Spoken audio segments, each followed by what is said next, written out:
እሺ ምንድነው ማድረግ ያለብኝ? ሂጂ ምን ልበለው? እሺ ሂጂ ምን ልናገረው?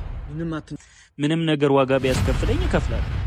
ነገሮች በዚሁ ከቀጠሉ እኔ ላብድ ነው የምደርስ። ዳኒ እኔ በቃ ሂጂ ላናገረው። መጀመሪያ እንረጋጋ። ሂጂ ላናገረው። ቸርስ አሉ ተዋቸው በቃ። ባንዴ እኮ እንትና አይመርዘውም አይደል? እሱ ያደርጋል።